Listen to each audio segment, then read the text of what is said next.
Nah di sini pentingnya riwayat. Riwayat itu begini, logikanya sudah nggak ada, tapi kaifiah itu, cara itu masih kita terus.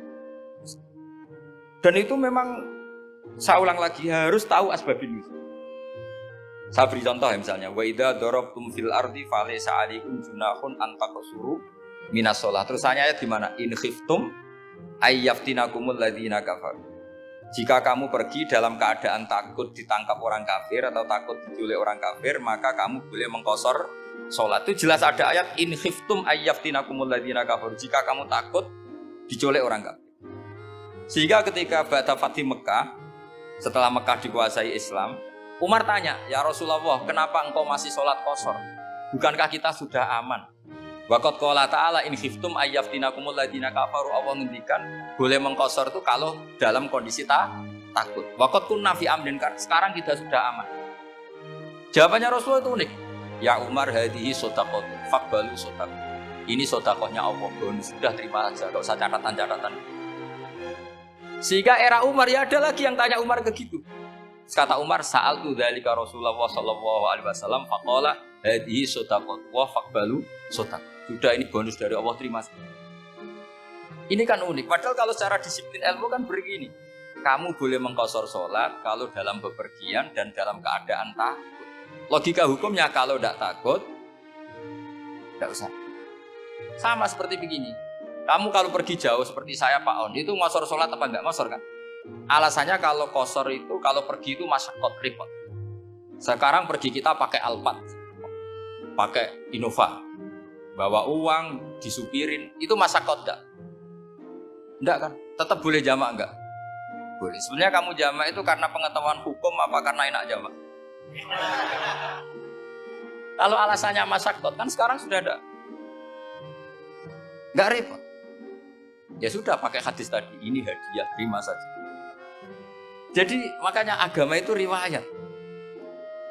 Tapi ada saja ulama yang agak balik loh. Agak balik gini, banyak juga ulama misalnya gue gawe, ibunya sakit terus ribet jamak sholat. Kenapa? Ribet ngurmat ibu. Makanya ada saja kiai yang gue gawe mantu itu jamak sholat, tapi jangan ibu. Tapi ada saja karena alasannya jamak itu karena apa? Repot. Ya ada saja, tapi ya jangan gitu. Cuma saya ini cerita apa ya, analisis hukum itu memang agak-agak unik. Jadi tadi kadang Nabi itu ditanya, ya Rasulullah, kita dulu boleh jamak qasar ini kan karena in khiftum ayyaftinakumul ladzina kafaru, takut diancam orang kafir. Sekarang aman, kenapa tetap jamak? Jawabannya Nabi, ini hadiah, terima. Ya ada sahabat yang bantah, kenapa Nabi? Allah itu zat yang baik, kalau sudah ngaji bonus gak pernah ditarik lagi. Makanya Nabi kalau berdoa itu unik, ya, siapa yang disiksa di dunia karena dosanya, fawwahu akramu min ayyus sanniya uqubatahu fil akhir. Kalau ada orang salah kok di dunia sudah dikasih sanksi, Allah itu lebih mulia untuk mengulang nanti di akhirat. Akram itu Allah terlalu mulia, maksudnya orang kepikiran wis males ya selesai, tidak akan di. Kalau sampean kan enggak, masih ingin lagi. Nah. Jadi itu cara berpikir apa? Nubuah. Jadi berpikir nubuah itu beda. Ada orang pas sujud diinjek sama orang fasik. Diinjek, kemudian si yang sujud tadi, "Wallahu la yaghfiru wa laka." Demi Allah tidak akan ngampuni kamu. Itu langsung Allah memberi wahyu sama Nabi di zaman itu. Bilangin yang sejak sujud itu, dia harus minta maaf sama saya, kata Allah. Man dzalladzi yata'alla ala fulan. Dia bersumpah bahwa Allah tidak akan memaafkan orang itu, harus diralat. Nabinya iskal, kenapa ya Allah? Yang Tuhan itu saya ini punya sifat dua, bisa menyiksa dan bisa memaafkan. Kenapa dia milih sifat saya satu tidak memaafkan? Akhirnya apa? Orang yang injek tadi sama Allah dikasih tobat dan jadi orang soleh. Jadi itu makanya kamu nggak boleh jadi orang ekstrim nyifati Allahnya satu. Gak boleh, Allah tetap bisa yaghfiru liman yasha wa yu'adzibu. Sifatnya Allah dua ya tetap dua, gak boleh kamu pilih satu. Misalnya kamu kan biasanya gini, yang ghafur untuk kamu, yang sadidul uqab untuk orang lain. Mesti kelakuannya sampean kan begitu. Gak boleh seperti itu. Rasulullah kayak apa bencinya sama Wahsy? Karena Wahsy itu qatil Hamzah. Yang membunuh Sayyid Hamzah siapa?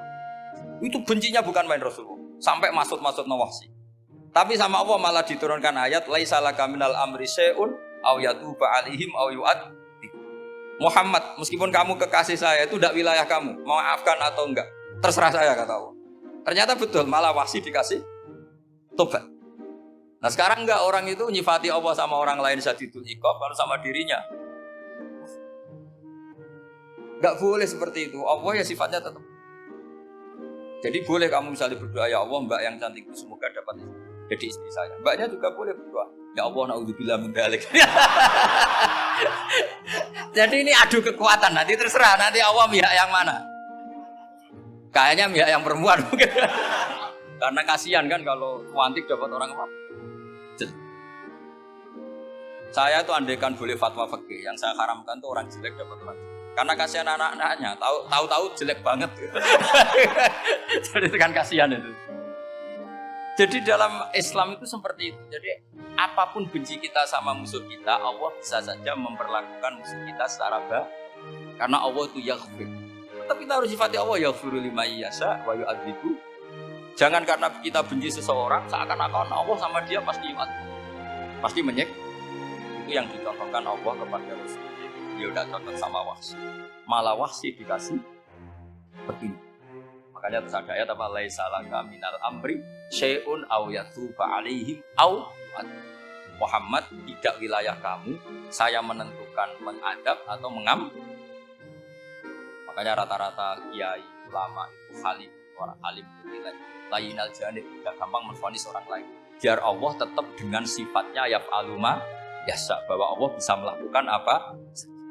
Soal kamu benci sama seorang, benci saja atas nama kamu, jangan nyatut-nyatut Allah. Misalnya kamu cinta seseorang, wah ini yang calon presiden ini harus jadi presiden. Ternyata Allah menghendaki jadi menteri, mau apa? Ya Allah ya falu maya sak mau apa coba? Yang kiai atau Pak On, BPAI, patutnya kan menteri agama itu Pak On. Tapi kalau Pak yang takdir gitu mau apa? Ya sudah, Allah ya falu. Santai. Itu rileksnya ahlul ilmi, ya sudah santai. Ini negaranya Allah, ini kerajaan Allah, ini buminya Allah, ya Allah biarin ya falu. Mas, jadi Tuhan Allah kamu yang repot. Jadi Tuhan itu Allah kamu yang repot. Ya Allah biar tetap ya falu mayasa. Allah boleh yang pilih mayasa udah itu. Saya kira demikian. Assalamualaikum warahmatullahi wabarakatuh.